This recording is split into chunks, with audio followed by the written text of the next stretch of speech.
Hi hi hi ఎట్లున్నారు మస్తున్నారులే. ఈరోజు special ఏమనుకుంటున్నారా? క్రిస్పీగా చాలా టేస్టీగా ఇంట్లోనే మనం బోండాస్ని ఇలా ఉల్లి బజ్జీ కింద ఎలా వేసుకోవాలో చూసేద్దామా. చాలా ఈజీ ప్రాసెస్ అండి, చాలా టేస్టీగా కూడా ఉంటాయి.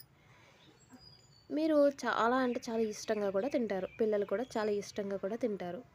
సో ఇంట్లోనే బోండాస్ని ఎలా ప్రిపేర్ చేసుకోవాలో చూసేద్దాం. ఫస్ట్గా మనం ఇడ్లీ పిండి ఉంటుంది కదా, ఆ ఇడ్లీ పిండిని కొద్దిగా తీసుకోవాలి.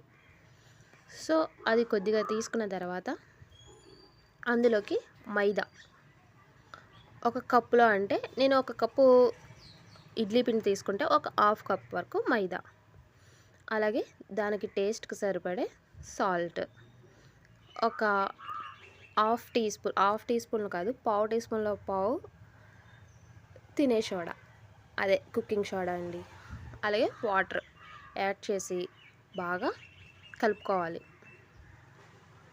దీన్ని బాగా అంటే బాగా కలుపుకోవాలి. ఇది బాగా కలుపుకునేలోపు నా ఛానల్ అయితే మాత్రం సబ్స్క్రైబ్ చేసేసుకోండి. నా ఛానల్ని సబ్స్క్రైబ్ చేసుకుంటే మరిన్ని వీడియోస్ మీరు చూస్తూనే ఉంటారు, అలాగే దీన్ని మీరు ఫాలో అవ్వచ్చు. సో దీంట్లోకి ఇంకా ఏమేమి కావాలో చూసేద్దాం. పచ్చిమిర్చి, కొత్తిమీర, అల్లం, అలాగే కరివేపాకు, ఆనియన్స్, ఇవన్నీ ఇలా కట్ చేసుకోవాలి. చూసారా నేను ఎలా కట్ చేసుకున్నాను?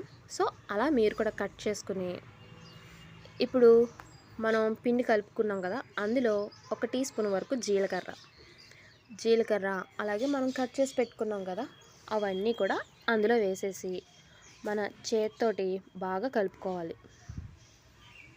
చూసారా ఎలా కలుపుకున్నానో అలా కలుపుకోవాలి.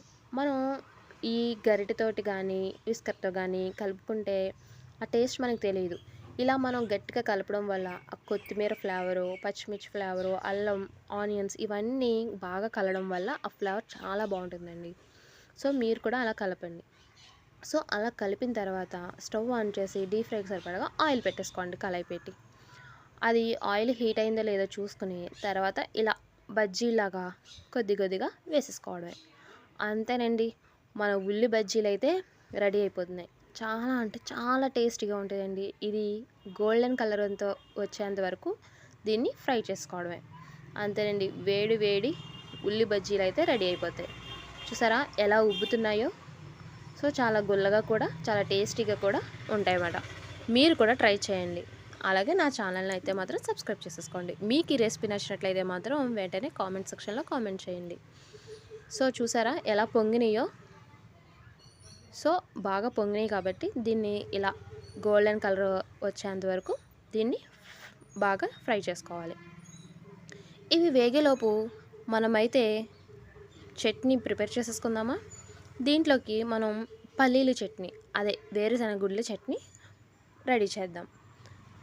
సో ఇవి చూసారా ఇలా గోల్డెన్ బ్రౌన్ కలర్ వచ్చేంత వరకు ఫ్రై చేసేసుకొని దీన్ని ఒక ప్లేట్లోకి తీసేసుకోవడమే. అలాగే మిగతా పిండిని కూడా మళ్ళీ వేసుకుని ఇలా అన్నీ ప్రిపేర్ చేసేసుకోవచ్చు.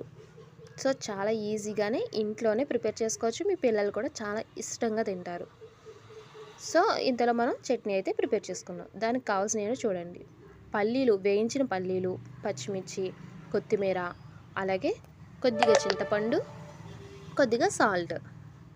సో ఇవి వేసేసి కొద్దిగా వాటర్ యాడ్ చేసేసి దీన్ని మిక్సీ పట్టేసుకోవచ్చు. చూడండి చాలా మెత్తగా దీన్ని మిక్సీ పట్టేసుకుందాం. చూడండి ఎంత అలా ప్రిపేర్ అయిపోయిందో. సో ఇది రెడీ అయిపోయింది. అలాగే మన ఉల్లి బజ్జీ కూడా రెడీ అయిపోయింది.